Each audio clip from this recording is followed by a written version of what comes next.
Good Good evening, evening, sir. sir. Good evening, sir. Good evening.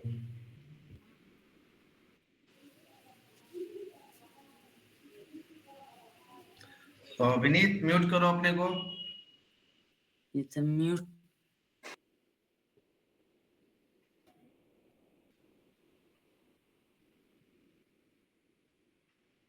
Okay तो हम लोग last class में हमने करियर का रोड मैप डिस्कशन किया था कि एज ए डेवऑप्स इंजीनियर आप अपना करियर कैसे बना सकते हो और रोड मैप क्या रहेगा, कौन कौन से टेक्नोलॉजी पढ़ना है, कैसे पढ़ना है, हमने कल के क्लास में डिस्कस किया था। आज हम लोग अपने जो फर्स्ट ट्रेनिंग का फर्स्ट मॉड्यूल है उसको हम लोग स्टार्ट करेंगे और हम लोग का जो फर्स्ट ट्रेनिंग है ये है, इसको इसका जो ऑफिशियल नेम है उसको बोलते हैं RHCSA। ट्रेनिंग का नाम है RHCSA, इसको बोलते हैं रेड हैट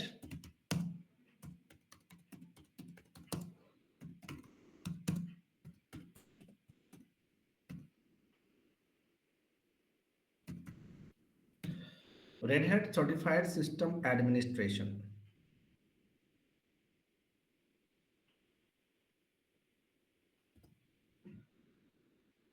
और इसका जो वर्जन है इसको बोलते हैं RHEL।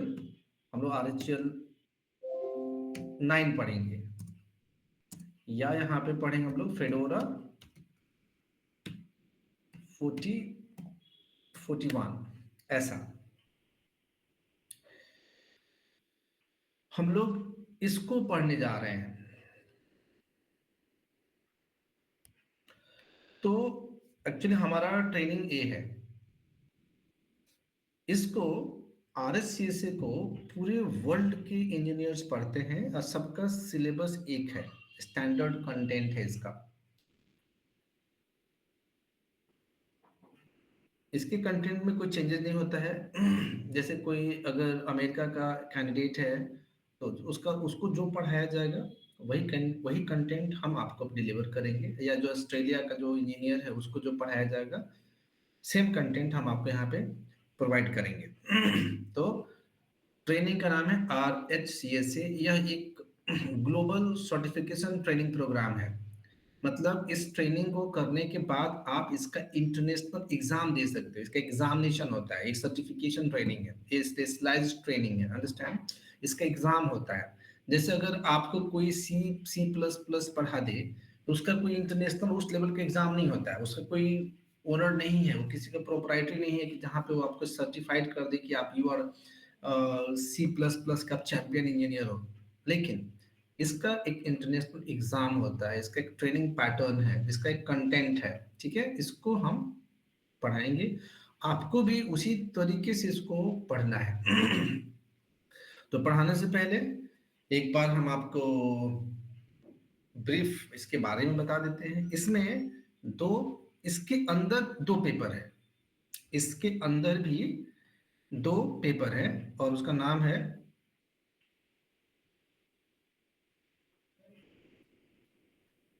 RH124, RH134। इस दोनों को जब मिलाते हो आप लोग,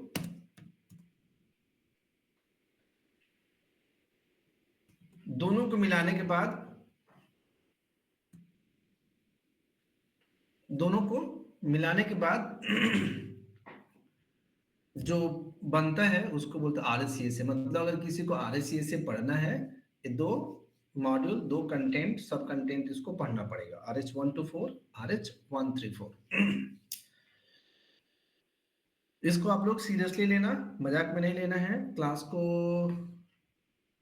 एब्सेंट नहीं होना है, जैसे मैं हमेशा बोलता हूँ। इसको मैं एक छोटा सा ब्रीफ दिखा देता हूँ, इसकी फीस कितनी है, कि आपके मन में वो एक फीलिंग आ जाए कि नहीं भाई हम जो पढ़ रहे हैं मजाक नहीं है, इसको सीरियसली पढ़ना है। स्क्रीन देखना, मैं आपको स्क्रीन शेयर करके दिखाता हूँ।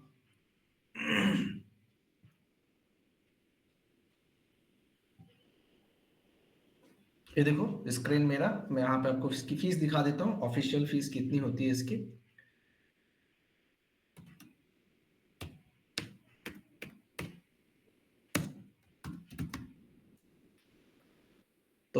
ये रहा कंटेंट।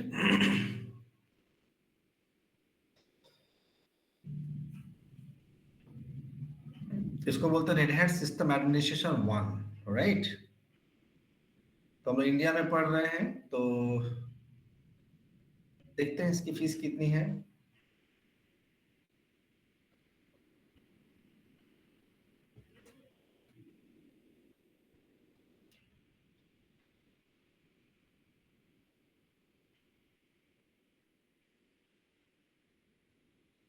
ये देख सकते हो आप लोग, red hat system administration RS124 VT। VT का मतलब क्या होता है? जैसे हम आपको पढ़ा रहे हैं, ये VT है, वर्चुअल ट्रेनिंग है, जहां पे आप इंस्ट्रक्टर से बात कर सकते हो, you can talk to instructor, right.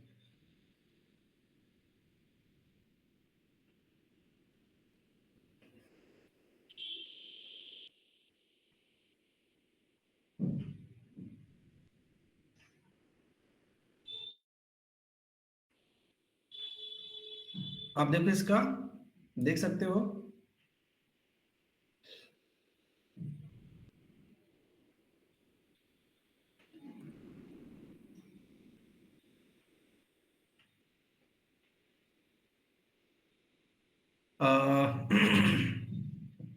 Praveen, कितनी फीस है इसकी?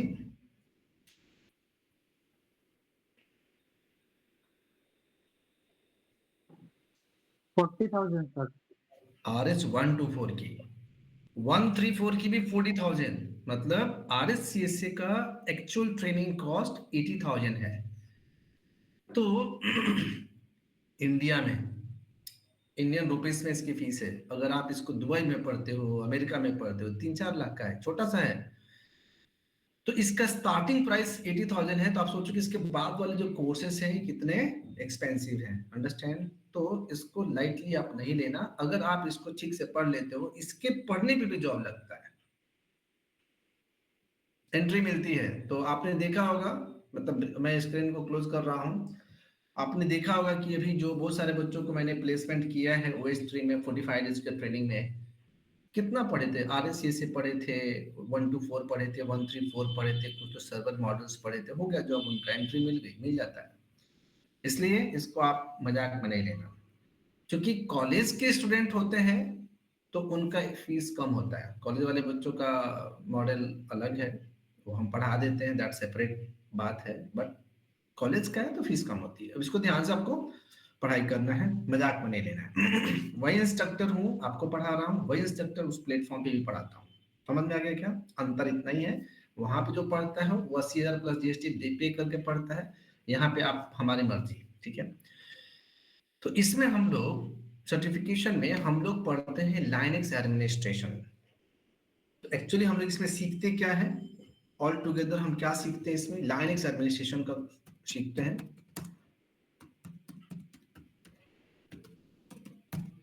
इसको हम लोग एडमिनिस्ट्रेशन सीखते हैं, ऑपरेटिंग सिस्टम का एडमिनिस्ट्रेशन, लिनक्स एडमिनिस्ट्रेशन सीखते हैं। सबसे पहले यहाँ पे सवाल ये आता है कि लाइनक्स क्या है, ये बना कैसे, राइट। यूनिक्स से इसका क्या नाता है, लिनक्स यूनिक्स में क्या डिफरेंस है, राइट। ये थोड़ा सा चलो हम लोग इसको ब्रीफ में डिस्कशन कर लेते हैं, एक सेशन 15 मिनट का। अगर हम शॉर्ट में पूछें कि लिनक्स क्या है, तो क्या आंसर होगा सौम्या गोस्वामी? लिनक्स क्या है?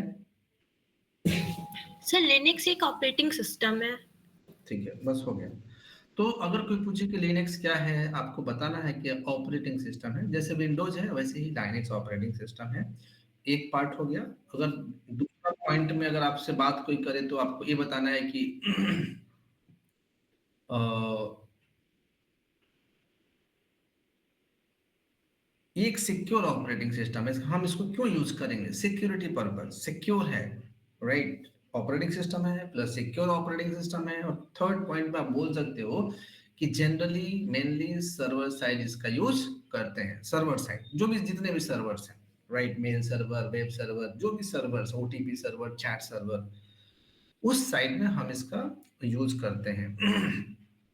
अब इसको हम लोग थोड़ा सा इसका हिस्ट्री समझ लेते हैं कि अगर कोई पूछे, पहला सवाल इंटरव्यू में पूछ दिया जाता है कि लिनक्स और यूनिक्स में क्या डिफरेंस है, तो आपको इसके बारे में बेसिक्स तो पता होना चाहिए कि ये बना कैसे, इसका इन्वेंशन कैसे हुआ। तो एक हम 15-20 मिनट का एक सेशन आपको इसकी हिस्ट्री समझा देते हैं। थियरी है, कोई प्रैक्टिकल नहीं है, but you need to know this.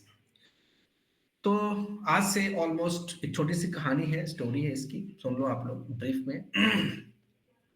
आज ऑलमोस्ट 55 years बिफोर, 55 साल पहले, 1969-70 की बात है। उस टाइम पे कंप्यूटर्स, अच्छा मैं पूछूं कि उस टाइम पे 1970s के पास कंप्यूटर था क्या उस टाइम पे? तो क्या आंसर होगा दीपक? 1970 में कंप्यूटर्स थे क्या? Yes sir. इस टाइप के कंप्यूटर्स थे जैसा हम लोग यूज करते हैं, उस टाइप के नो कंप्यूटर्स थे क्या? No sir. तो किस टाइप के थे? सर साइज बहुत बड़े थे और मतलब उनकी जो मेमोरीज थी, स्टोरेज थी, वो कम थी। ओके, म्यूट कर लो। तो उस समय, म्यूट कर लो आप लोग। अच्छा, क्लास के टाइम पे इतना ध्यान रखना है कि आप जहां भी बैठ के पढ़ाई कर रहे हो घर में, थोड़ा सा टेबल किनारे करके घर वालों को बोल के, भाई मेरा क्लास चल रहा है, आप लोग कृपया नॉइज ना करें, डिस्टर्ब ना करें, अटेंशन डाइवर्ट नहीं होना चाहिए। उस टाइम पे कंप्यूटर्स थे, बहुत बड़े बड़े कंप्यूटर्स होते थे। अभी आज के डेट में जैसे छोटा सा कंप्यूटर्स दिखता है, वैसे कंप्यूटर्स नहीं थे, राइट। बड़ा बड़ा कंप्यूटर्स होता था, साइज में बहुत बड़े, उनके मेमोरीज कम होते थे, उनका स्टोरेज कम होता था, राइट। तो अगर हम आपसे पूछें कि लिनक्स क्या है, तो ऑपरेटिंग सिस्टम आप बोलते हो, ठीक है। अगर हम पूछें कि ऑपरेटिंग सिस्टम क्या है, what do you mean by operating system, तो आप बताओगे कि ऑपरेटिंग सिस्टम एक सिस्टम सॉफ्टवेयर है, राइट। एक पॉइंट में बताओगे। दूसरे पॉइंट में आप बता सकते हो कि an interface between user and computer, मतलब कि अगर ओएस नहीं है तो you can not interact with computer, simple सी बात है। बिना ओएस के हम इंटरेक्ट नहीं कर सकते। जैसे विंडोज है, हमको इंटरेक्ट करने के लिए विंडोज चाहिए, राइट। तो ऑपरेटिंग सिस्टम से ही हम सिस्टम को इंटरेक्ट करते हैं। तो अगर सवाल यहाँ पे होता है कि अगर 1970 में कंप्यूटर्स था, बहुत बड़ा बड़ा कंप्यूटर्स था, जो भी था, जिस साइज के भी था, तो हम उस कंप्यूटर से इंटरेक्ट कैसे करते थे? क्या ऑपरेटिंग सिस्टम था उस टाइम पे? अभय पांडे, 1970 में बहुत बड़े बड़े कंप्यूटर्स थे, और उस समय क्या ऑपरेटिंग सिस्टम था उस कंप्यूटर को इंटरेक्ट करने के लिए? अगर नहीं था तो कैसे इंटरेक्ट करते थे अभय पांडे?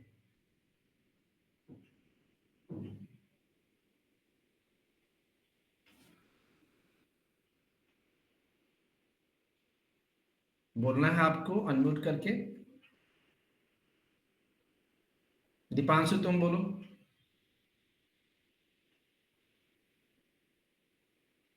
दीपांशु कुशवाहा बताओ कि उस टाइम पे कैसे इंटरेक्ट करते थे।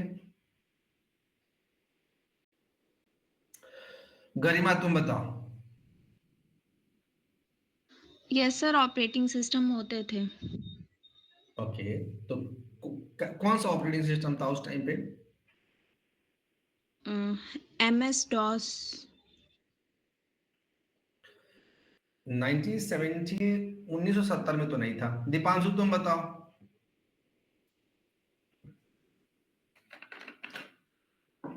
इतना टाइम नहीं देंगे दीपांशु, अनम्यूट करो, बोलो। सर मेरा थोड़ा माइक खराब है इसलिए दूसरे से बोल रहा हूँ।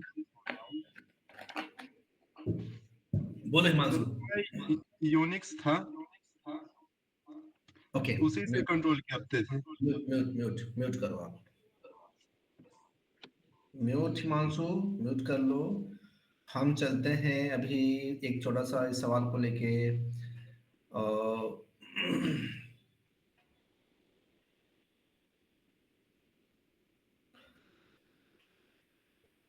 हम चलते हैं विनी जैन के पास। विनी, 1970 में हमें डिस्कशन हो रहा था, 1970 में कंप्यूटर्स थे, और हम जानते हैं कि उस कंप्यूटर को इंटरेक्ट करने के लिए ऑपरेटिंग सिस्टम की जरूरत पड़ती है। तो क्या उस समय ओएस था? अगर था तो कौन था? विनी जैन।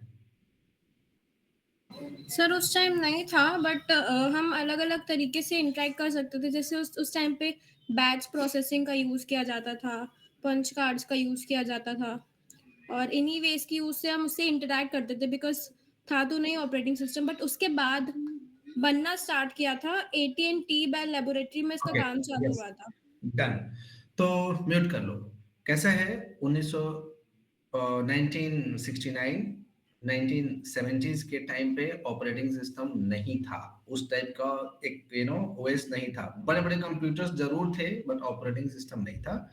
उस समय हम लोग कंप्यूटर से इंटरेक्ट कैसे करते थे? उस समय मशीन लैंग्वेज होता था, मतलब हम जो भी इनपुट देते थे बाइनरी के फॉर्म में देते थे। उस समय सी नहीं था, C++ नहीं था, जो भी आज के डेट में टेक्नोलॉजी देख रहे हो तो कुछ भी नहीं था, राइट? उस समय क्या था? मशीन लैंग्वेज था, जिसको लोग बाइनरी लैंग्वेज बोलते हैं, right?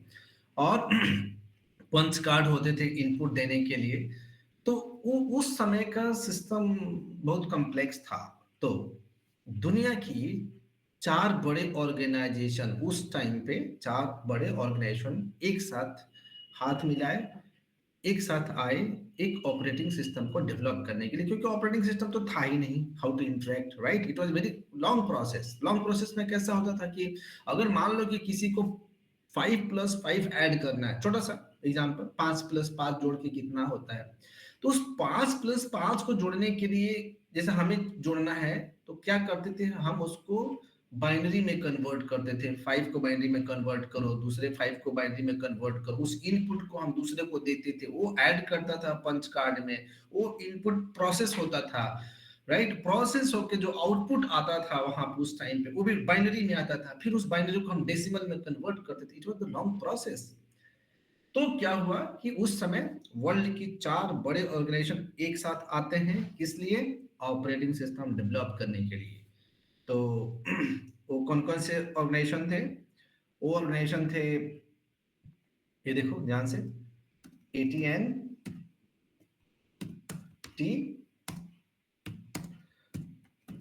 Bell Labs, MIT and GE। ये 4 ऑर्गेनाइजेशन एक साथ आते हैं पिक्चर में ऑपरेटिंग सिस्टम बनाने के लिए। AT&T का मतलब क्या होता है? कंपनी है। अब सोचो उस समय वो कंपनी थी।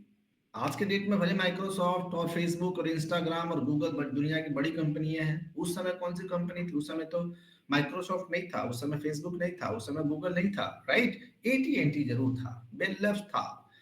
तो AT&T जैसे अपने इंडिया में BSNL है, उसी तरीके से उस समय अमेरिका में AT&T अभी भी है, American telecom and telegraph, right? तो AT&T और उसी की दूसरी कंपनी सिस्टर कंसर्न, मतलब उसी की यूनिट कंपनी बेल लैब्स, दोनों एक ही हो गई।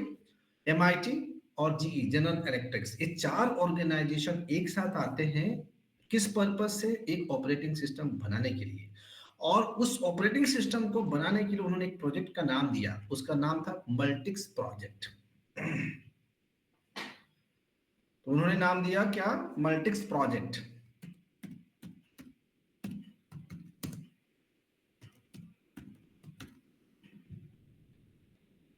बहुत सिंपल सा है।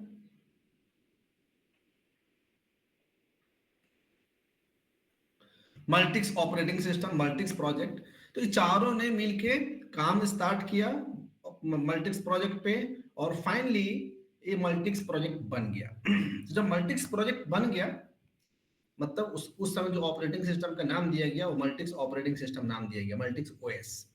तो जब ये मल्टिक्स ओएस बन गया तो उस समय जो भी हार्डवेयर अवेलेबल थे 1970 में, तो उस पे इसको टेस्ट किया गया, वेरीफाई किया गया। तो जब टेस्ट किया गया, वेरीफाई किया गया, तो पता चला कि इसमें कुछ खामियां हैं, कुछ कमियां हैं। खैर जो भी है, जिस तरीके से था मल्टिक्स ओएस समवॉट एक ढांचा तो बन ही गया था। मल्टिक्स बनने के बाद MIT और GE जो 2 ग्रुप थे, उस ग्रुप को लेफ्ट कर दिए। MIT और GE क्या किए? AT&T वाला ग्रुप को लेफ्ट कर दिए। उन्होंने बोला कि भाई हम लोग ज्वाइन किए थे किस लिए? मल्टिक्स प्रोजेक्ट के लिए, ये बन गया, हम लोग जा रहे हैं। तो फाइनली क्या हो गया? ये जो मल्टिक्स था AT&T का प्रोप्राइटरी हो गया at the end. At the end MIT GE चले गए, बन गया, ओनर हो गया इसे कौन? AT&T and Bell labs. ऐसा ही था। फिर क्या होता है 1971 में 1971 में 2 इंजीनियर्स पिक्चर में आते हैं। उनका नाम था Dennis Ritchie and Ken Thompson. ध्यान से सुनना, स्टोरी बहुत खतरनाक है। डेनिस रिची और केन थॉमसन पिक्चर में आते हैं और उनको जॉब की तलाश थी, उनको नौकरी करना था। इंजीनियर थे but they are very intelligent, right? उनको नौकरी करना था। तो नौकरी के लिए उन्होंने एटी&टी ज्वाइन किया। अब लिखेंगे नहीं, बोर्ड पे लिखेंगे नहीं। उन्होंने नौकरी के लिए एटी&टी ज्वाइन किया। जब उन्होंने ज्वाइन किया तो एटी&टी ने क्या बोला उनको कि भाई हमारे पास एक प्रोजेक्ट है, pending project, Multics operating system, आप इसको कंप्लीट करो, इस प्रोजेक्ट को आप कंप्लीट करो। तो इन 1970-71 डेनिस रिची और केन थॉमसन एटी&टी को ज्वाइन करते हैं। ज्वाइन करने के बाद उन्होंने मल्टिक्स प्रोजेक्ट को स्टार्ट किया, मल्टिक्स ऑपरेटिंग सिस्टम को उन्होंने रीओपन किया, रीस्टार्ट किया। तो जैसे इन्होंने उस प्रोजेक्ट को ओपन किया तो उन्होंने उसको समझ के उनको क्या समझ में आया कि ये जो मल्टिक्स ऑपरेटिंग सिस्टम बनाया गया, इसका आर्किटेक्चर तो प्रॉपर है, आर्किटेक्चर उसका सही था, लेकिन जिस लैंग्वेज में डेवलप किया गया था वो लैंग्वेज उतना पावरफुल नहीं था। क्योंकि मल्टिक्स ऑपरेटिंग सिस्टम जो उस समय बनाया गया था, मशीन लैंग्वेज का यूज हुआ था और समवॉट असेंबली लैंग्वेज का यूज हुआ था। उस समय बस वही दो लैंग्वेज थे और कुछ था नहीं, अंडरस्टैंड? दोनों को मिला के ऑपरेटिंग सिस्टम बनी थी। तो फिर डेनिस रिची और केन थॉमसन ने लैंग्वेज पे काम करना शुरू किया। उन्होंने एक प्रोग्रामिंग लैंग्वेज बनाई जिसका नाम दिया उन्होंने बी लैंग्वेज। तो मैं यहाँ पे लिखता हूं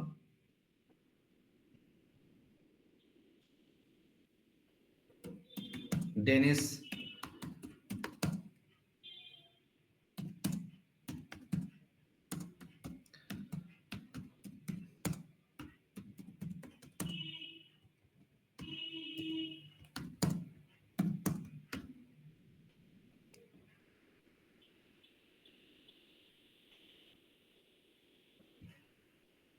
हो गया।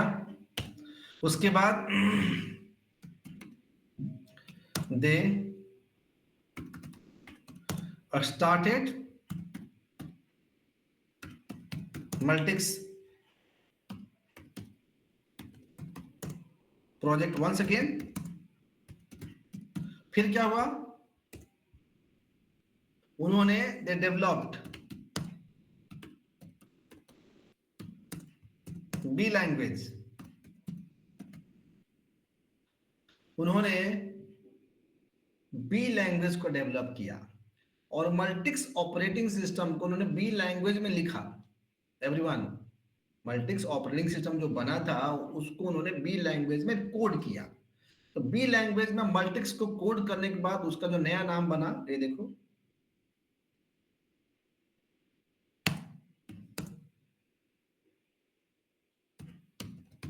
Coded Multics in B language.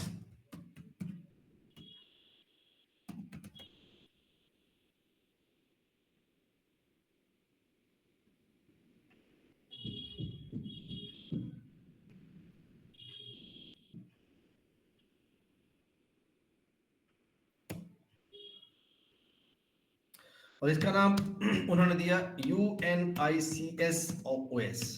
ध्यान से देखना आप लोग। तो फाइनली मल्टिक्स हो गया UNICS ऑपरेटिंग सिस्टम, उन्होंने इसको डेवलप किया।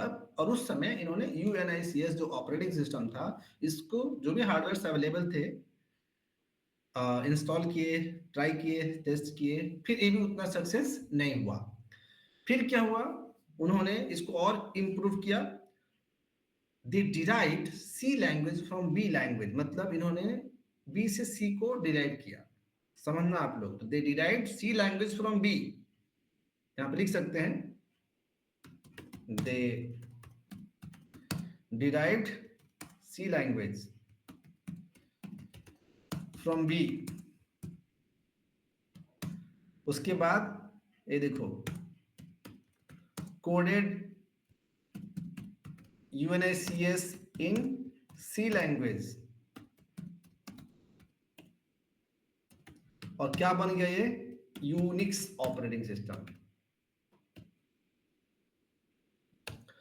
तो शॉर्ट में चले थे बनाने ऑपरेटिंग सिस्टम, प्रोजेक्ट था ओएस बनाने का, और same time while developing that operating system they developed C programming language. तो आज से 55 साल पहले एक ही लैब में एक ही इंजीनियर ने, right, Dennis Ritchie and Ken Thompson ने C programming and Unix operating system एक साथ ही डेवलप किया under AT&T and Bell Labs. और आज भी 55 साल हो गए, सी और यूनिक्स का कोई तोड़ नहीं, वो ब्रह्मास्त्र है। आप समझ लेना, मैं बहुत बड़ी बात बोल रहा हूँ। जमाना चाहे कितना भी आगे चला जाए, सी और यूनिक्स का कोई अल्टरनेट नहीं है, इसका कोई तोड़ नहीं है। अगर कोई स्टूडेंट दिल से सी और यूनिक्स का जो कॉम्बिनेशन है उसमें अगर वो सिस्टम प्रोग्रामिंग सीख लेता है, वर्ड्स पे ध्यान देना, सिस्टम प्रोग्रामिंग, राइट, तो वो पूरी जिंदगी किंग साइज की लाइफ जिएगा।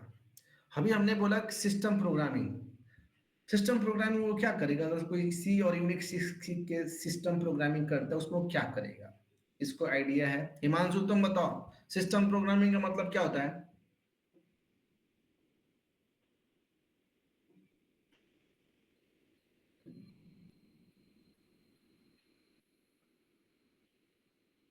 दीपक तुम बताओ, सिस्टम प्रोग्रामिंग का मतलब क्या होता है? No idea sir. ओके, अगर म्यूट कर लो आप लोग। हम लोग जो प्रोग्रामिंग करते हैं उसको दो तरह से बोल सकते हैं, एक होता है एप्लीकेशन प्रोग्रामिंग और दूसरा होता है सिस्टम प्रोग्रामिंग। एप्लीकेशन प्रोग्रामिंग मतलब जो भी सॉफ्टवेयर बना दिए, वेबसाइट बना दिए, राइट, टैली बना दिए, IRCTC बना दिए, फ्लिपकार्ट बना दिए, वो सब एप्लीकेशन प्रोग्रामिंग उसको बोलते हैं, right. System programming for the system purpose. तो याद रखो, जितने सारे इलेक्ट्रॉनिक डिवाइसेस हैं, जितने सारे कंप्यूटर्स हैं, जितने स्मार्टफोन्स, उसमें मदरबोर्ड है। आपने मदरबोर्ड देखा है क्या? इसमें भी मोबाइल में भी मदरबोर्ड होता है, एक बोर्ड होता है, देखे हो आप लोग? Yes sir. ओके, तो वो जो मदरबोर्ड में जो कंपोनेंट्स होते हैं, जो भी कंपोनेंट्स, राइट, लैपटॉप के मदरबोर्ड में या डेस्कटॉप के मदरबोर्ड में बहुत सारे कंपोनेंट होते हैं, राइट। उसमें उस कंपोनेंट्स को डिटेक्ट होने के लिए, जैसे मान लो कि हम जहाँ पे पेन ड्राइव लगाते हैं, जहाँ पे हम प्रोजेक्टर वाला केबल लगाते हैं, राइट, उस पर्टिकुलर पोर्ट को डिटेक्ट होने के लिए, उस पर्टिकुलर कंपोनेंट को डिटेक्ट होने के लिए हम कोड प्रोग्राम लिखते हैं। तो जो प्रोग्राम लिखेंगे तभी जाके वो डिटेक्ट होगा, नहीं तो ऑपरेटिंग सिस्टम उसको रिकॉग्नाइज करेगा, नहीं तो रिकॉग्नाइज नहीं होगा। आप समझ गए? जैसे अगर हम मोबाइल में हेडफोन लगाते हैं, तो हेडफोन लगाते हैं तो हम म्यूजिक जरूर सुनते हैं, लेकिन वो क्यों सुनते हैं? क्योंकि वो जो हेडफोन जहां पे हमने लगाया, वो जो कंपोनेंट है उसके लिए प्रोग्राम लिखा हुआ है, उस प्रोग्राम को सिस्टम प्रोग्रामिंग बोलते हैं। क्लियर है क्या? जितने सारे एक्सटर्नल पोर्ट है जहां पे कोई भी हार्डवेयर हो, छोटा हार्डवेयर, बड़ा हार्डवेयर, या जिस तरह का भी कंप्यूटर सिस्टम्स होते हैं, राइट, NIC कार्ड हो गया, उसके लिए जो, तो उसको डिटेक्ट होने के लिए हम प्रोग्राम लिखते हैं, राइट। उसको बोलते हैं हम लोग VLSI, embedded programming, right. It's very expensive. तो अगर कोई स्टूडेंट उसमें इंटरेस्टेड है तो जाके अगर आप पढ़ लेते हो इसको ढंग से कि हम उसको, तो आपकी जॉब बहुत ही स्ट्रॉन्ग जॉब मिल जाएगी। जैसे कौन जॉब देगा आपको? सबसे ज्यादा जॉब इसकी कहाँ है? जहाँ पे सबसे ज्यादा मदरबोर्ड बनते हैं, boards, motherboard, China, Hong Kong, Malaysia, Singapore, right. अपने इंडिया में जो इंडियन कंपनीज हैं, पुरानी कंपनी, हम नया कंपनी का तो छोड़ देते हैं, पुरानी कंपनी की बात करते हैं, फिलिप्स। तो पहले जो रेडियो आते थे, पता नहीं आप लोगों ने देखा है कि नहीं देखा, जो पहले जमाने में रेडियो आता था, बड़ा बड़ा रेडियो आता था, फिलिप्स का और संतोष का और पता नहीं कौन कौन से, मर्फी का रेडियो जाते थे, उसमें बहुत सारे बोर्ड होते थे।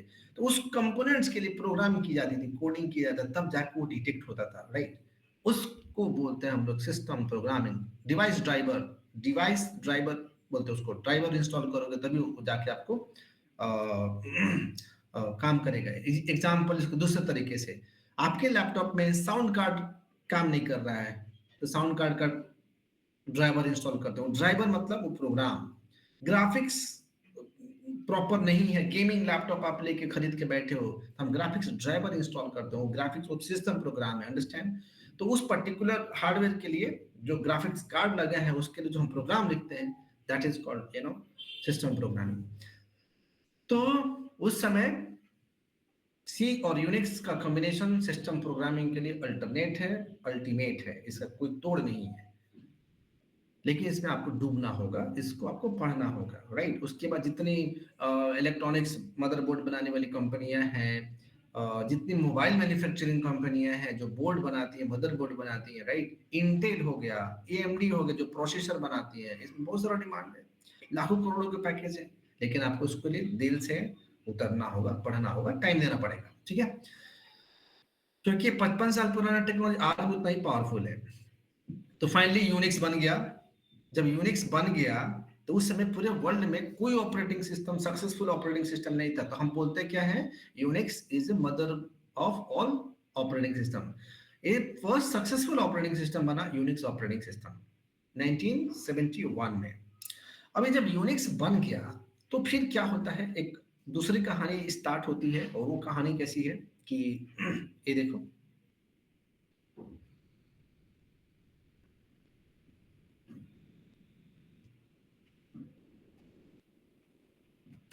AT&T और बेल लेफ्ट एक ही हो गया, इसका प्रोडक्ट यूनिक्स।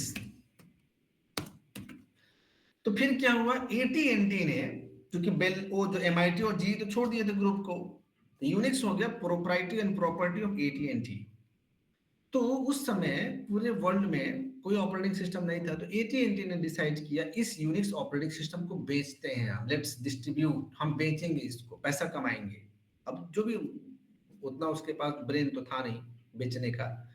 तो फिर उस समय क्या हुआ कि उस समय ये तो सॉफ्टवेयर डेवलप किए थे, they develop that product.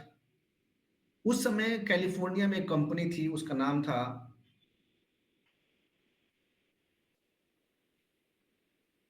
BSD, Berkeley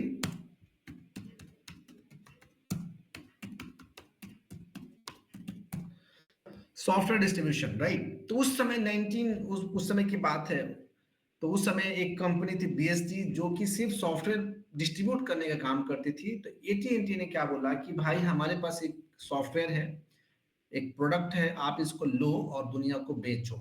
और उसको बेचने के लिए AT&T ने उसका एक फीस डिसाइड किया, उसके प्राइस डिसाइड किया $15।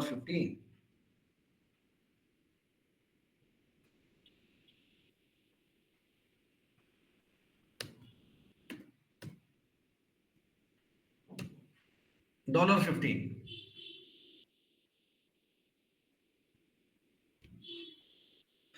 तो $15 मतलब कितना नहीं होता, लेकिन उस समय $15 भी बड़ा अमाउंट था। तो उस समय क्या हुआ, BSD ने इसको बेचना स्टार्ट किया $15 में, भाई विद सोर्स कोड। मतलब आपको यूनिक्स भी मिलेगा और जो जिस कोड में लिखा गया है पूरा का पूरा सोर्स कोड भी हम आपको दे देंगे। एक बार वन टाइम खरीदो और जाओ। जैसे दुकान पे जाते हैं, समोसा खरीदते हैं, पैसा दिए, समोसा अच्छा है बुरा है कोई लेना देना नहीं है, हमने पैसा दिया, खाए और चले गए। सेम वे $15 लो, वन टाइम खरीदो और जाओ, ऐसा वाला सीन था। तो उस समय पूरे वर्ल्ड में जो दूसरी कंपनीज थी, राइट, जो कंप्यूटर्स बनाती थी, हार्डवेयर बनाती थी, उन लोगों के पास भी ऑपरेटिंग सिस्टम नहीं था। जैसे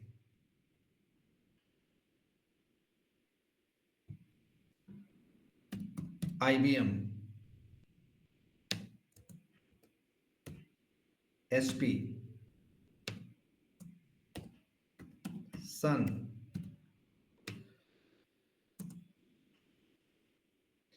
तो क्या हुआ, अब IBM क्या करती थी उस समय, कंप्यूटर्स बनाती थी। HP कंप्यूटर्स बनाती थी उस समय, उनका हार्डवेयर अलग अलग होता था। सन कंप्यूटर्स बनाती थी उस टाइम पे, they used to manufacture of computers that time. लेकिन उनके हार्डवेयर अलग होते थे, लेकिन उनके पास OS नहीं था। तो IBM ने क्या किया, अब IBM का तो कंप्यूटर तो था, बट उन्होंने क्या किया कि यूनिक्स ऑपरेटिंग सिस्टम को उन्होंने खरीदा $15 में। तो IBM ने भी खरीदा, HP ने भी खरीदा और सन ने भी खरीदा। सन मतलब सन माइक्रो सिस्टम। और मैं आपको बता दूं, ये तीनों कंपनियों ने उस यूनिक्स को खरीदा और खरीद के अपने हिसाब से, राइट, अपने रिक्वायरमेंट के हिसाब से आईबीएम ने उसको कस्टमाइज किया, उसको एडिट किया ऑपरेटिंग सिस्टम को, और अपना ऑपरेटिंग सिस्टम उसने लॉन्च किया। आईबीएम ने उस सोर्स कोड को लिया, मॉडिफाई किया, अपना ओएस रिलीज किया। एचपी ने भी उस ऑपरेटिंग सिस्टम को खरीदा, मॉडिफाई किया, अपना ओएस रिलीज किया, और सन ने भी उस ऑपरेटिंग सिस्टम को खरीदा और अपना रिलीज किया। अब देखो, तो आईबीएम ने कौन सा ऑपरेटिंग सिस्टम बनाया? IBM AIX। एचपी ने कौन सा ऑपरेटिंग सिस्टम बनाया? HP UX। और सन ने कौन सा बनाया? सन OS। ये बाद में हो गया था सन सोलारिस, और बाद में ओरेकल सोलारिस। चूंकि इसको 2009 में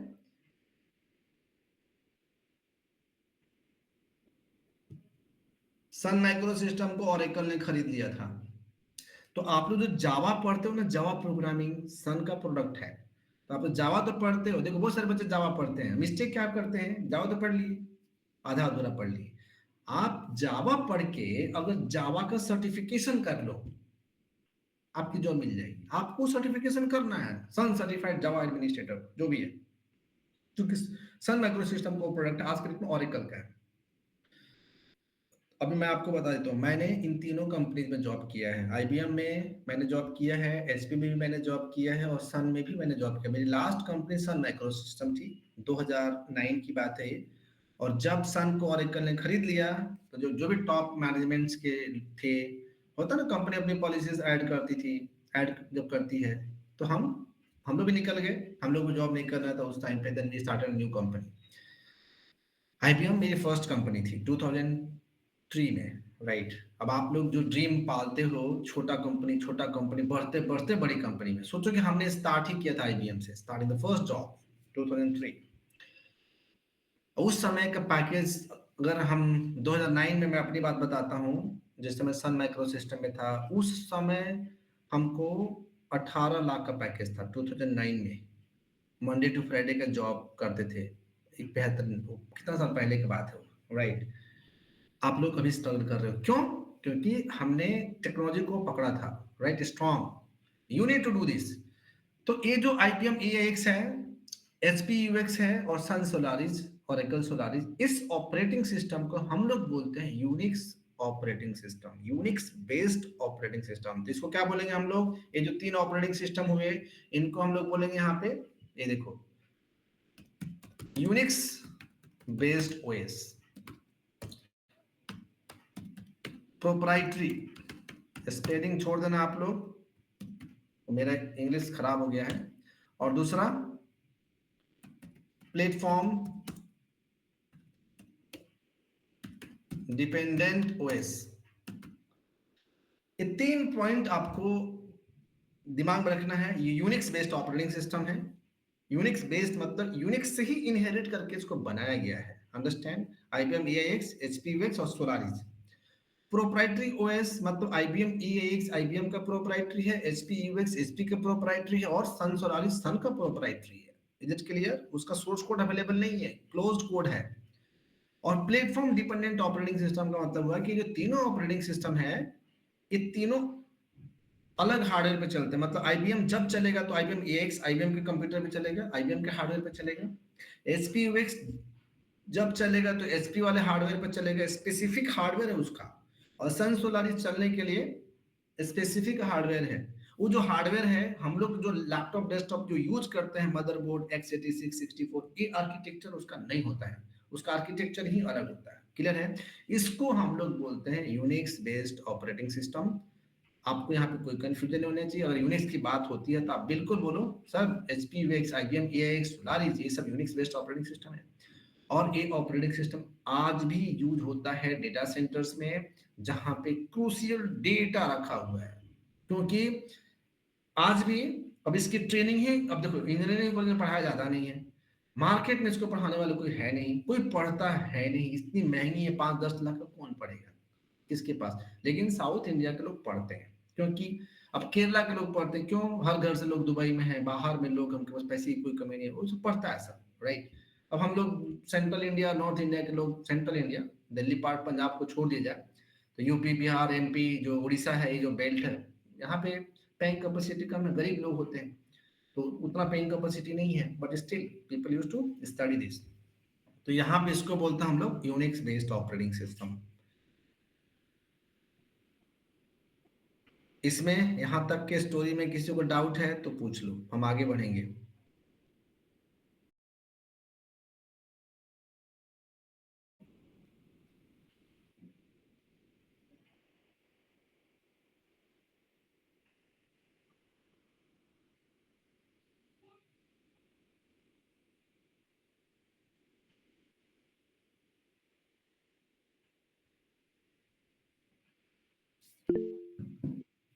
या सौम्या पूछो।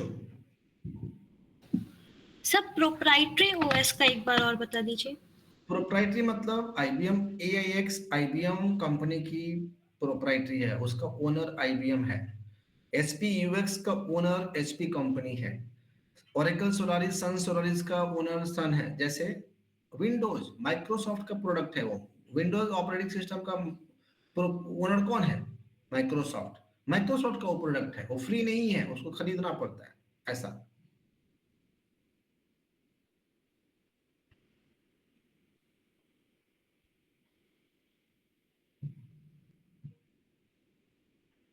यहां तक सही है, आगे बढ़ूं मैं। ओके, क्या हुआ कि जैसे तीनों कंपनियों ने ऑपरेटिंग सिस्टम डेवलप कर लिया, तो ये क्या किए, अब इनके जो हार्डवेयर थे, जैसे IBM का जो हार्डवेयर था, IBM हार्डवेयर पे ऑपरेटिंग सिस्टम इंस्टॉल करके अब बेचना स्टार्ट किए। आप IBM हार्डवेयर खरीदो, IBM के कंप्यूटर खरीदो, IBM AX ऑपरेटिंग सिस्टम के साथ हम आपको इसको चलाने के लिए इंजीनियर भी देंगे, हम इसको सपोर्ट भी करेंगे। अब इन्होंने अपना बेचना स्टार्ट किया, HP ने भी अपना बेचना स्टार्ट किया, सन ने भी अपना बेचना स्टार्ट किया। तो लोगों ने, मार्केट ने इनको अडॉप्ट किया। क्यों? क्योंकि कंप्यूटर्स भी दे रहे थे, ऑपरेटिंग सिस्टम इंस्टॉल करके भी दे रहे थे, और साथ में इंजीनियर्स भी दे रहे थे, ये सब दे रहे थे। तो बाकी लोगों ने इस ऑपरेटिंग सिस्टम को खरीदना स्टार्ट किया। जैसे इसकी बिक्री बढ़ गई मार्केट में, तो AT&T ने सोचा कि भाई हमारा प्रोडक्ट लेके लोग इतना पैसा बना रहे हैं। AT&T ने यूनिक्स का डिस्ट्रीब्यूशन स्टॉप कर दिया, बट एनीवे कोड तो चला गया था मार्केट में। फिर ऐसे ही चलता रहा, इट्स गोइंग लाइक दैट। फिर बाद में IBM ने, स्टोरी सुन लेना आप लोग, IBM ने एक जनरल पर्पस के लिए, आदमी के लिए, हम लोग जैसे एंड यूजर के लिए एक ऑपरेटिंग सिस्टम डेवलप किया। तो चलो ठीक है, रिसर्च के लिए था उस टाइम पे, सर्वर के लिए था, इसको यूज होता था नासा में, राइट, इसरो में, डिफेंस में, राइट, हाई लेवल कंप्यूटिंग में, रॉकेट लॉन्चिंग में, सैटेलाइट की लॉन्चिंग, उस समय उसका यूज होता था उस टाइम पे। जनरल पर्पस के लिए IBM ने एक ऑपरेटिंग सिस्टम डेवलप किया, उसका नाम था PC DOS। याद रखना, हर जो इंसान है ना, या हर प्रोडक्ट है, उसके पीछे इतिहास है, हिस्ट्री है। कोई अचानक से बहुत बड़ा नहीं बन सकता है, अगर उसके पीछे जाओगे थोड़ा सा। तो IBM ने बनाया PC DOS। बाद में 1980 की बात है, 1980s की बात है, माइक्रोसॉफ्ट जब बना तो उन्होंने अपना ऑपरेटिंग सिस्टम लॉन्च किया MS DOS।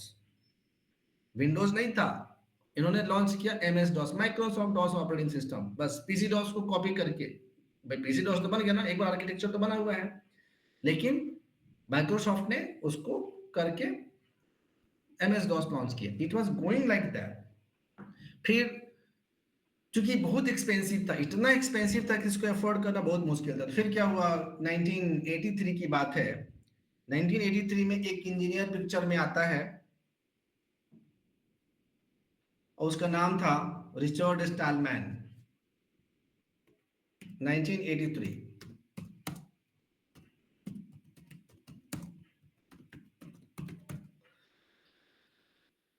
1983 में रिचर्ड स्टॉलमैन एक इंजीनियर पिक्चर में आता है, और उसके मन में एक आइडिया आता है कि पूरा दुनिया उस यूनिक्स ऑपरेटिंग सिस्टम के पीछे पागल है, क्यों ना हम यूनिक्स के जैसा दूसरा ऑपरेटिंग सिस्टम बना दें।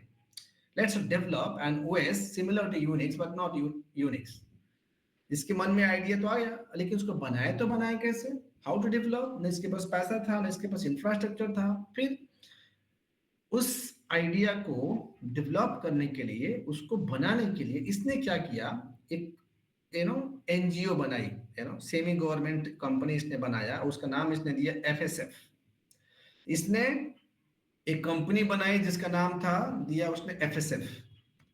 स्टोरी है, सुन लो। फ्री सॉफ्टवेयर, एक दो क्लास के बाद तो क्लास पिकअप हो जाएगा, बट ये भी जरूरी है। Free software foundation Richard Stallman ने बनाया। क्यों बनाया, इसको? दो पर्पस था। पहला पर्पस, एक ऑपरेटिंग सिस्टम डेवलप करना यूनिक्स के जैसा बट नॉट यूनिक्स। दूसरा, पूरे वर्ल्ड में जो भी सॉफ्टवेयर अवेलेबल थे उस टाइम पे, उस सॉफ्टवेयर को फ्री डिस्ट्रीब्यूट करना। एक बात मैं आपको आज बता देता हूं, आप लोगों को, बाद में जब थोड़ा मैच्योर्ड हो जाओगे तो आपको समझ में आएगा। कहीं भी किसी भी सेक्टर में फ्री कुछ नहीं होता है, नथिंग इज फ्री। जो फ्री है वो सबसे एक्सपेंसिव है। जैसे एग्जांपल, अगर कोई कंपनी बोलती है फ्री वर्कशॉप, मतलब फ्री कोई क्यों देगा, वो अपना प्रमोशन कर, आप समझना है, दे आर अपना वो प्रमोशन कर रहे हैं, बाद में पेड पे आएंगे ही आएंगे। तो फ्री कुछ नहीं होता है, nothing is free. Free demo class होता है कि आपको फ्री मिलेगा, सर्टेन क्लास तक मिलेगा, 2 लेक्चर मिलेगा। हम ही फ्री देते हैं 2 लेक्चर, चलो ठीक है 3 लेक्चर। 3 लेक्चर में कैंडिडेट ने फीस नहीं जमा किया तो बाहर जाओ, हम अलाउ नहीं करेंगे, we will not admit that, right. तो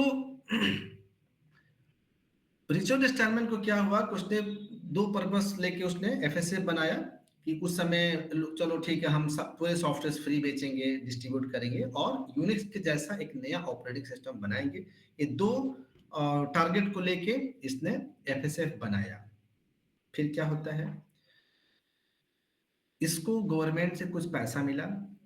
गवर्नमेंट से पैसा मिलने के बाद रिचर्ड स्टॉलमैन ने क्या किया कि सारे सॉफ्टवेयर को खरीदे, जो भी सॉफ्टवेयर उस समय अवेलेबल थे, राइट, अपने एफएसएफ के अंदर सारे सॉफ्टवेयर को रख लिया। और मालूम मैं रिचर्ड स्टॉलमैन हूं, मैंने सारे सॉफ्टवेयर एक जगह किए खरीद के, और हमने अनाउंस किया कि जिसको भी जो भी सॉफ्टवेयर चाहिए आप एफएसएफ से डाउनलोड कर सकते हो। तो एफएसएफ क्या हो गया, एक सेंट्रलाइज्ड प्लेस हो गया to download the software, to get the software. FSF became, right. तो उस समय क्या हुआ कि बहुत सारे लोग, मेनी पीपल्स, राइट, अब वो एफएसएफ से कनेक्ट हो गए। किस लिए, उनको सॉफ्टवेयर मिल रहा था ना, फ्री ऑफ कॉस्ट सॉफ्टवेयर मिल रहा था। तो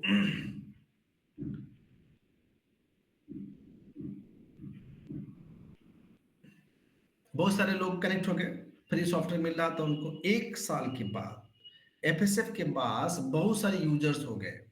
अब ये सॉफ्टवेयर कौन खरीदेगा, इंजीनियर ही डाउनलोड करेगा ना, कोई कंपनी डाउनलोड करेगी। तो 1 साल में एफएसएफ के पास बहुत सारे इंजीनियर्स एफएसएफ से कनेक्ट हो गए, राइट। 1 साल के बाद रिचर्ड स्टॉलमैन ने एक मीटिंग ऑर्गेनाइज की। जैसे मान लो कि 1983 में हमने बनाया, 1984 में हम एक मीटिंग ऑर्गेनाइज किए,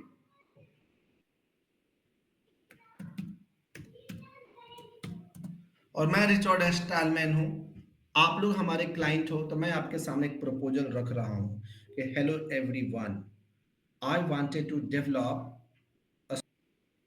यूनिक्स।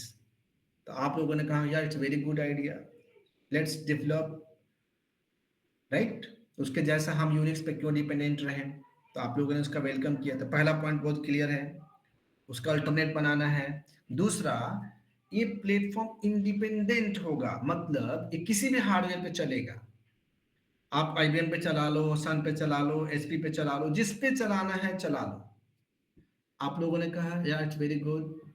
तीसरा पॉइंट, ये फ्री ऑफ कॉस्ट अवेलेबल रहेगा। जब बन जाएगा तो फ्रीली अवेलेबल रहेगा, सबके लिए होगा, सबका फ्री। तो आपने कहा कि इट्स वेरी गुड। एक बात मैं आपको बता दूं, पॉइंट मेरा नोट करना आप लोग, हर लेक्चर हर क्लास जरूरी होता है।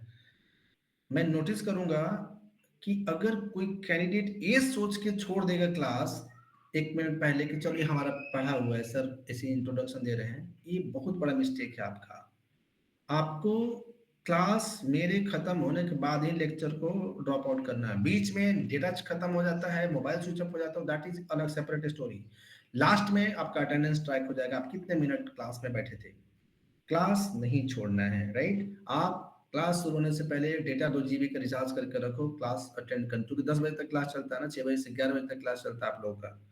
तो इसका ध्यान रखना है, आता है फिर भी बैठना है, नहीं आता है फिर भी क्लास में बैठना है, राइट। छोटी सी पॉइंट कब कहां से कैच होगा आपको नहीं पता है। तो 1984 में हमने आपको प्रपोजल दिया कि चलो बनाते हैं यूनिक्स के जैसा ऑपरेटिंग सिस्टम। आपने कहा बहुत बढ़िया। दूसरा, एक प्लेटफॉर्म इंडिपेंडेंट होगा, हार्डवेयर इंडिपेंडेंट होगा, किसी भी हार्डवेयर पर चलेगा, आपने बोला इट्स वेरी गुड। तीसरा, फ्रीली अवेलेबल होगा, आपने बोला वेलकम।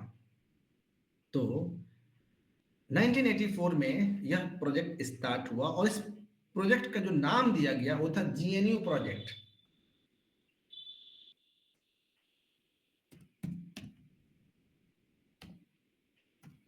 जीएनयू प्रोजेक्ट, इसका नाम जीएनयू क्यों रखा गया? जी मतलब जीएनयू, एन मतलब नॉट, यू मतलब यूनिक्स। ये देखो,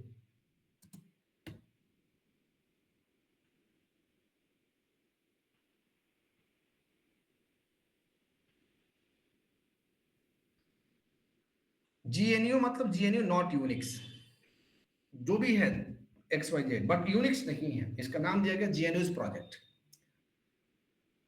जीएनयू नॉट यूनिक्स। और जीएनयू प्रोजेक्ट स्टार्ट हुआ 1984 में।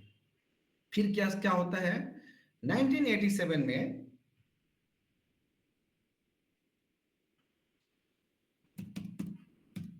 एक इंजीनियर, उसका नाम था एंड्रयू एस टेननबाउम। एंड्रयू एस टेननबाउम, तो आज के डेट में जैसे डेनिस रिची और केन थॉमसन कौन है? फादर ऑफ सी लैंग्वेज बोलते हैं, father of Unix operating system ऐसा बोलते हैं। तो एंड्रयू एस टेननबाउम कौन था? Father of network. आज के डेट में जो भी नेटवर्क आप लोग देखते हो, कंप्यूटर नेटवर्क, राइट, जहां पे हजारों लाखों करोड़ों कंप्यूटर एक दूसरे से कनेक्टेड है।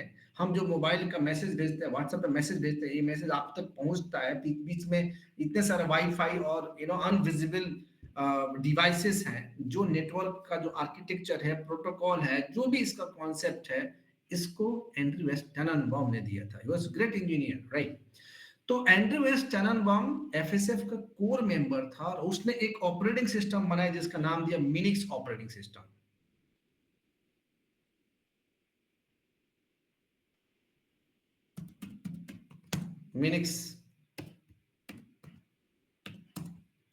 Minix operating system.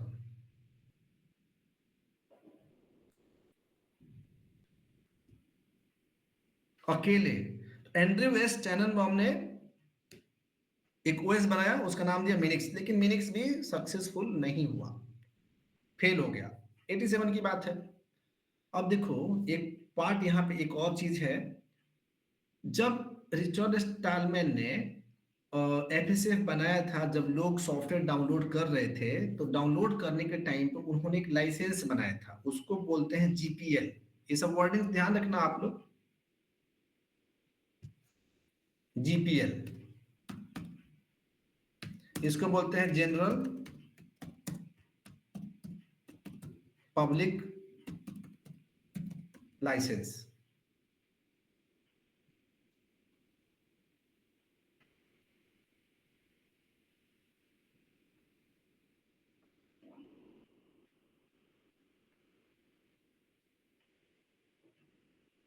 इस लाइसेंस में 4 रूल ऐड होते हैं। पहला, you can view, you can download, you can modify, you can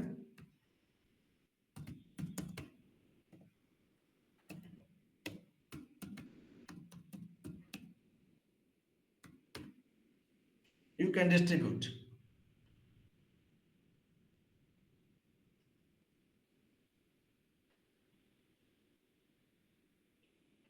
ये देखो, तो जीपीएल में 4 रूल उन्होंने बनाया। जब अब लोग सॉफ्टवेयर डाउनलोड कर रहे थे उस समय 4 पॉइंट्स आते हैं, और वो कौन कौन सा था कि जो भी सॉफ्टवेयर अवेलेबल है एफएसएफ पे आप देख सकते हो, नो प्रॉब्लम। उसके बाद आप उसको डाउनलोड कर सकते हो, कोई चार्ज नहीं लगेगा। डाउनलोड करने के बाद आप मॉडिफाई भी कर सकते हो, कोई प्रॉब्लम नहीं है। मॉडिफाई करने के बाद आप डिस्ट्रीब्यूट कर सकते हो, no problem. You have to pay some royalty, 0.1% royalty आपको पे करना, आपको जो करना है करो। Same it was a GPL. GPL को कभी-कभी हम लोग जीएनयू पब्लिक लाइसेंस भी बोलते हैं। GNU public license, general public license दोनों एक ही है। तो 1987 में मिनिक्स ऑपरेटिंग सिस्टम बन गया, सक्सेस नहीं हुआ, फेल हो गया, बट जितना बना था बना था। अब आता है 1991, यहां पे कहानी स्टार्ट होती है, राइट। तो 1991 में एक स्टूडेंट, आप लोग के जैसा 21 साल का लड़का, Linus Torvalds, university of Helsinki in Finland, right, वहां पे वो बीए का फाइनल ईयर का स्टूडेंट था। उसको प्रोजेक्ट करना था अपना डिग्री कंप्लीट करने के लिए। तो अपना डिग्री कंप्लीट करने के लिए उसको प्रोजेक्ट वर्क करना था, उसको प्रोजेक्ट नहीं मिल रहा था, तो उसने प्रोजेक्ट बनाने के लिए मिनिक्स को डाउनलोड किया। मिनिक्स एफएसएफ पे अवेलेबल था, तो उसने मिनिक्स को देखा, फिर मिनिक्स को डाउनलोड करने के बाद मिनिक्स को उसने क्या किया, मॉडिफाई कर दिया। जो भी उसके प्रॉब्लम्स थे उसने उसको मॉडिफाई कर दिया, और मॉडिफाई करने के बाद उसका जो कर्नल को उसने मॉडिफाई किया था उसका नाम दिया Linus kernel. Minix operating system का जो कर्नल था उसको उसने मॉडिफाई किया, और मॉडिफाई करने के बाद उसका नाम दिया, ये देखो, लाइनस कर्नल। और लाइनस कर्नल को उसने इंस्टॉल किया, चेक किया, जो भी हार्डवेयर, 1991 की बात है, जो भी हार्डवेयर अवेलेबल तो उस हार्डवेयर को उसने इंस्टॉल किया, चेक किया, और वो शानदार रहा। अब जब लाइनस कर्नल सुपर हिट हो गया तो इसने सोचा कि हम क्यों इसको बेचने का पंगा लें। इसने एफएसएफ को बोला कि हमने इसको बना लिया है। तो एफएसएफ वाले आए, उसको चेक किए, चेक करने के बाद उसमें क्या हुआ, लाइनस कर्नल में कुछ फीचर्स ऐड कर दिए गए। एफएसएफ वाले ने फीचर्स ऐड किया, तो Linus kernel plus FSF application दोनों को मिला दिया गया और बन गया Linux operating system. Linus kernel plus FSF application, मतलब फीचर्स ऐड कर दिया गया और ये बन गया लिनक्स ओएस। अब लिनक्स ओएस बन गया। अब लिनक्स ओएस का कौन मदर फादर रहेगा? फिर क्या होता है, उस समय 1991 में कुछ कंपनीज पिक्चर में आती है, जैसे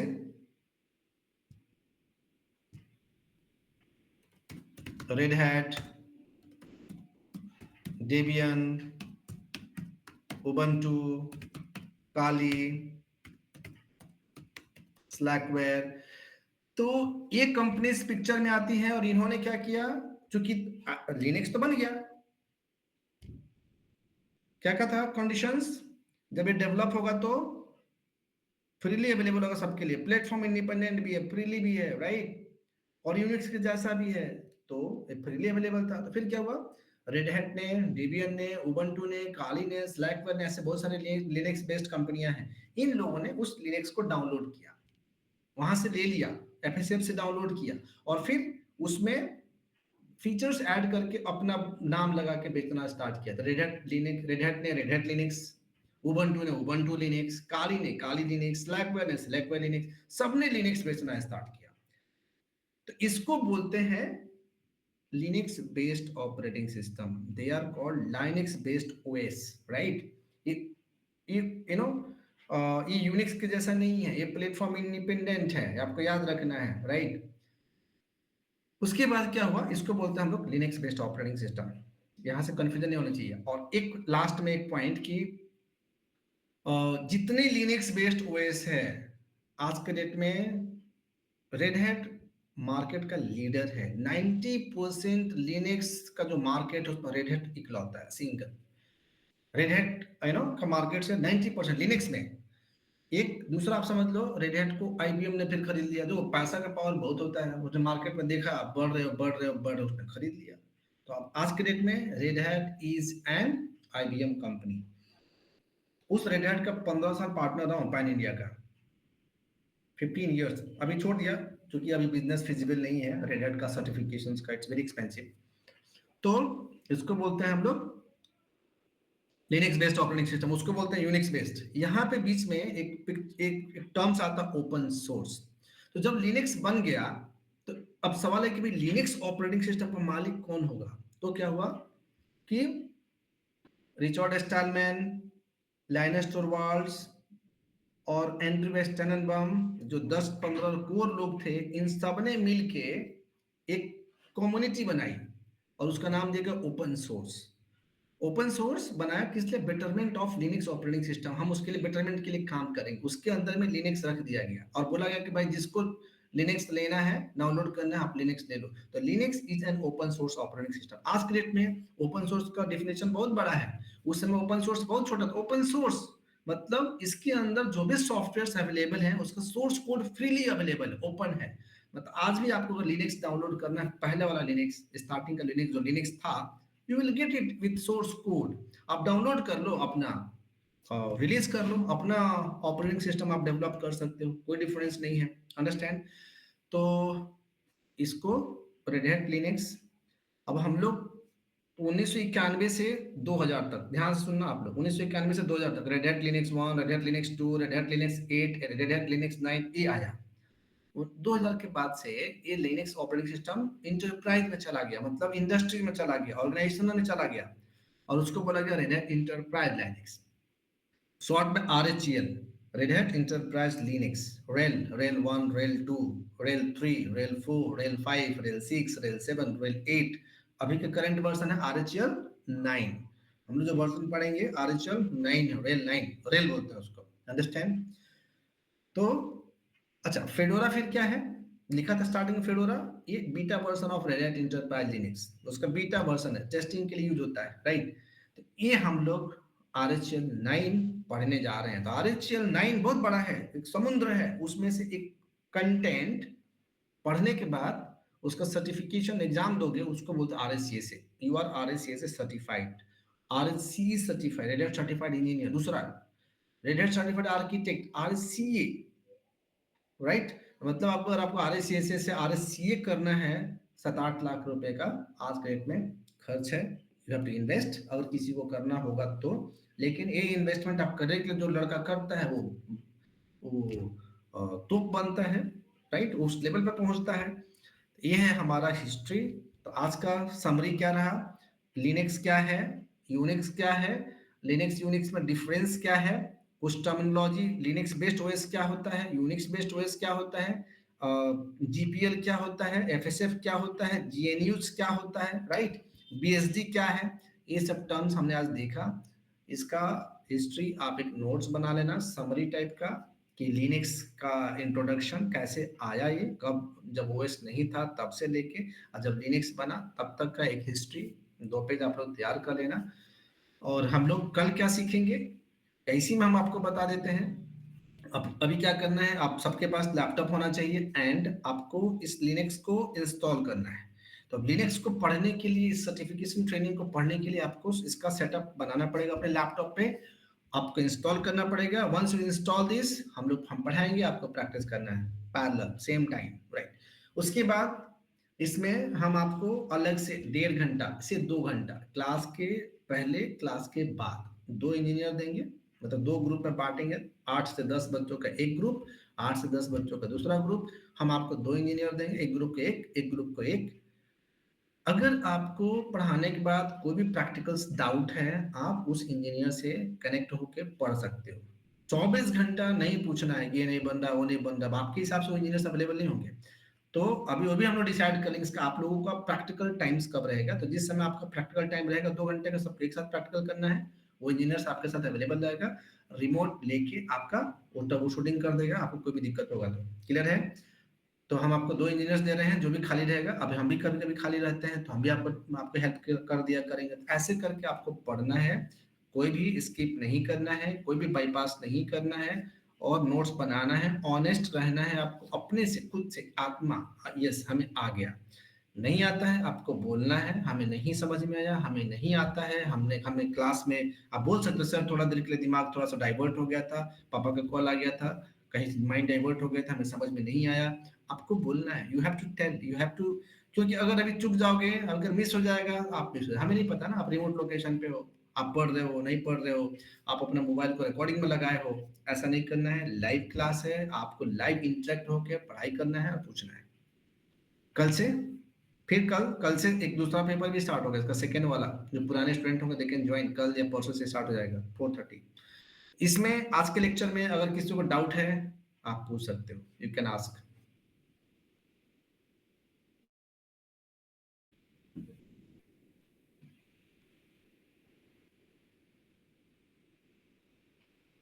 anyone having any doubts? Sir Linux में कौन सा फ्लेवर डाउनलोड करना है? वो RHEL 9 आपको डाउनलोड क्या करना है, मैं लिख देता हूँ, कहाँ से डाउनलोड करना है बता देता हूँ। आपको डाउनलोड करना है जो सॉफ्टवेयर RHEL 9 फेडोरा 40 या 41, और एक सॉफ्टवेयर डाउनलोड करना आपको VMware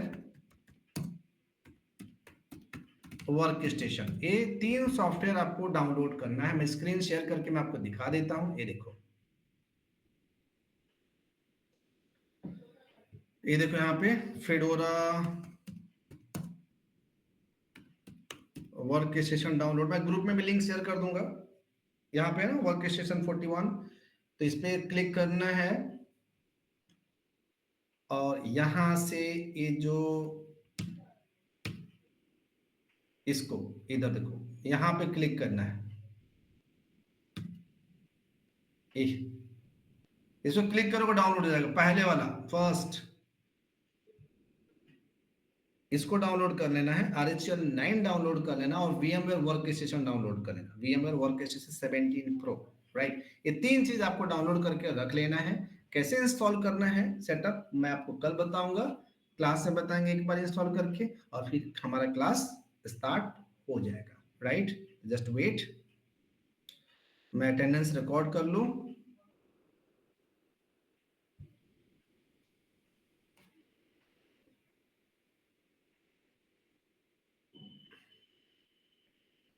हो गया तो